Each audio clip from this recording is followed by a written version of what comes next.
రాకూడదు, police department అంటే మనకి రక్షణగా ఉంటుందనేటువంటి నమ్మకం కలిగించాలి తప్పించి భయభ్రాంతులను గురి చేసి మేము లా అండ్ ఆర్డర్ మెయింటైన్ చేస్తాం అనేటువంటి పరిస్థితిలోకి అయితే పోలీస్ డిపార్ట్మెంట్ వెళ్ళకూడదని నేను చెప్తాను.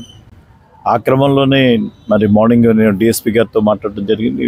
ఆయన రియాక్ట్ అయ్యి ఈరోజు వెంటనే వాళ్ళని మరి పంపించడం జరిగింది. ఇకనైనా నేను చెప్పేది ఏంటంటే ఎవరైనా సరే పోలీస్ డిపార్ట్మెంట్ జనరల్గా వాళ్ళకు ఉండేటువంటి ఇన్స్ట్రక్షన్స్ పైనుంచి ఇంటెలిజెన్స్ వర్గాల నుంచి ఏదో జరుగుతుంది జరగబోతుంది అనేటువంటి ఏదైతే వాళ్ళు ఇచ్చే దాని మీద వీళ్ళు తీసుకునేటువంటి నిర్ణయాలు ఉంటాయి.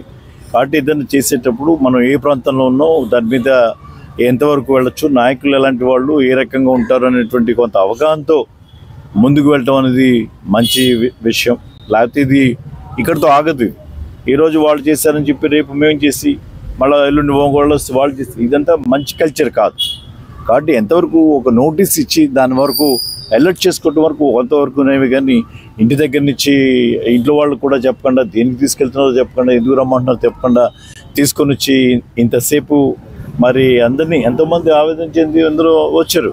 వాళ్ళ పనులు మాట్లాడుకొని వాళ్ళు అన్నీ చేసుకొని ఇక్కడ మన నాయకులను పట్టుకున్నారని మొత్తం నియోజకవర్గం అంతా కూడా దాని మీద అందరూ ఆందోళన చెంది నాకు ఫోన్ చేసి అందరికి ఫోన్ చేసి ఎంక్వైరీ చేసే పరిస్థితికి వచ్చింది. ఎందుకు చేయాలంటున్నారు అంటే అవసరానికి మించి ఎక్కడ కూడా దీని మీద అతి ఉత్సాహం చూపించడం అనేది అనవసరమైనటువంటి చర్యగా దీని మీద నేనైతే ఇప్పుడు జరిగినటువంటి సంఘటన ఈరోజు పూర్తిగా ఇంటెలిజెన్స్ లోపం, ఇంటెలిజెన్స్ దీని మీదనే జరిగిందనేది నా నమ్మకం. ఏదైనా సరే ఉన్నతాధికారులు ఇక్కడ మన జిల్లా హెడ్ క్వార్టర్లో ఉన్నాం, ఎస్పీ గారి కంట్రోల్లో ఉంటాం. మరి ఆయనన్నా సమీక్షించుకోవాలి. చేసేటప్పుడు చర్యలు చేసేటప్పుడు కింద ఆఫీసర్స్కి తగినటువంటి దాంట్లో డైరెక్షన్స్ ప్రాపర్గా ఇచ్చుకుంటే ఇటువంటి పరిస్థితులు మళ్ళీ రావు. దయచేసి అది కూడా చెప్తున్నాను. ఇంకొక విషయం కూడా మరి మీ ద్వారా పోలీసు వాళ్ళకి తెలియజేసుకుంటా ఉన్నాను. ఈ మధ్య కొత్తగా రాజకీయ నాయకుల మీద కూడా రౌడీ షీటర్స్ ఓపెన్ చేయడం మొదలుపెట్టారు. రాజకీయ కేసులు వేరు, ఏదో మేము అక్కడ ధర్నా చేస్తే అది ఒక కేసు.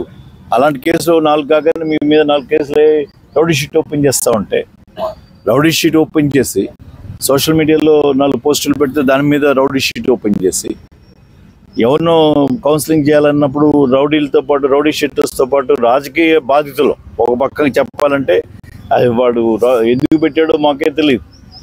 అంటే అధికారం ఉంది కదా అని పెట్టేసి వాళ్ళతో పాటు వీళ్ళని పిలిచి వాళ్ళతో మాట్లాడుతుంటే అది సరైనటువంటి విషయం కాదు.